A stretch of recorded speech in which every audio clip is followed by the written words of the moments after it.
Okay, so this is my build for the new Witch Doctor sets. So we're going to go through the skills. I'm just going to say what they do.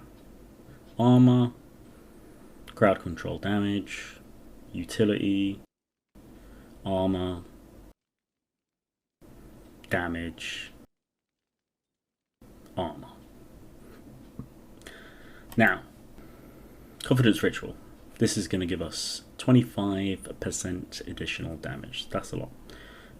And you think, you're not really going to be in a 20-yard radius of them doing Spirit Barrage. But I found, because I'm moving through the pack so quickly, that I do find myself there a lot.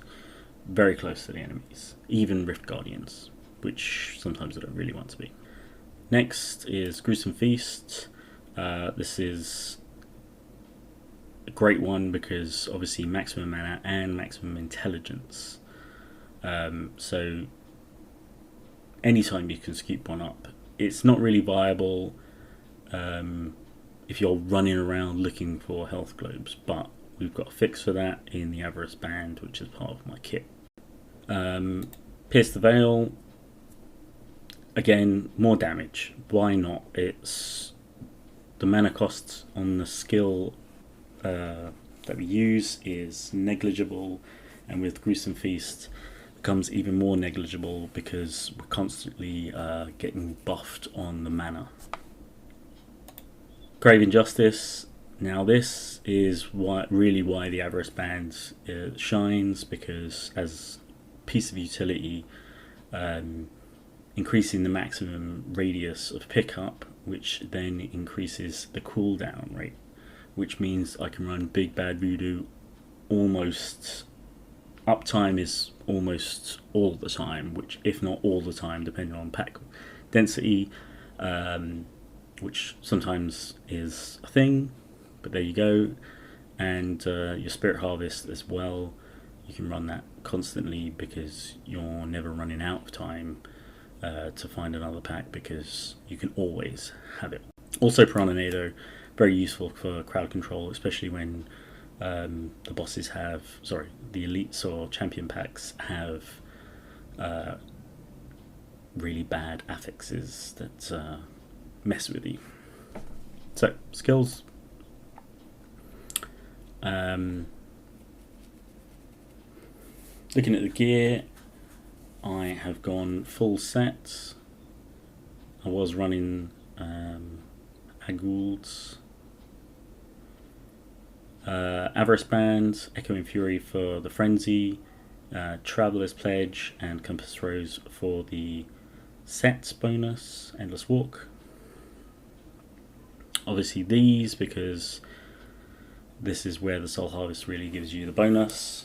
This is a no-brainer, Gazing Demise. The Barber, again, Grim Reaper is going to be a choice which not many people are going to understand, but I'm running 2.77 attacks per second, and the mimics do my attacks. So constantly horrifying, constantly doing Spirit Barrage, and doing Piranha also. So it's 2.77 attacks 3 times over. And you'll see that when I'm running through the mobs, that they're absolutely showered with the Spirit Barrage. And Overwhelming Chance. Chance to charm on hit. That doesn't mean you need charm, that means they are charmed on hit. 35% increased damage. It doesn't say what the chance is, because this is Blizzard, so it will probably be 5%, but at 2.77 attacks per second, I'm willing to roll the dice and see what it does. So, for my Legendary Gems selection, I chose Bane of the Powerful.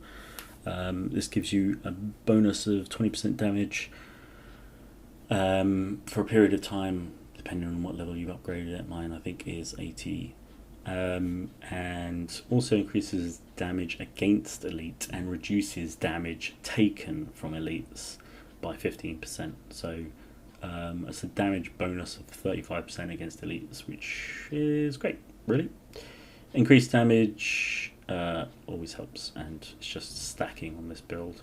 Next is Bane of the Trapped. which increases the damage done to enemies under controlling or impairing effects, like Piranha for 15%, which I believe goes up also, depending on what level you have, and you also gain an aura that slows them, which actually procs the effect. It's a 15-yard radius, so it's well within where I am for a lot of what gets killed, especially when it's when I'm soul harvesting elite packs. The next up is the Gogok of Swiftness. On hit, gains 1% increased attack speed and a dodge chance depending on your level for 4 seconds. It stacks up to 15 times, and the dodge chance is it's upgradable, which always helps because it can mitigate the chance of you getting damaged full stop. At level 25, you also gain 1% cooldown reduction per stack of swiftness. So it's 15% cooldown reduction basically constantly, which does help reset my skills as well as the passive that I'm using. Even on Rift 85, where I've taken this build with veritable ease. I haven't really pushed much beyond that because I've constantly been refining it. Also a strange choice is the belt, but I could go for String of Ears, but I've gone for this because they actually hold up certain mobs and do their own tick of damage. At the moment this is where I am. Anyway, let's jump into the actual gameplay.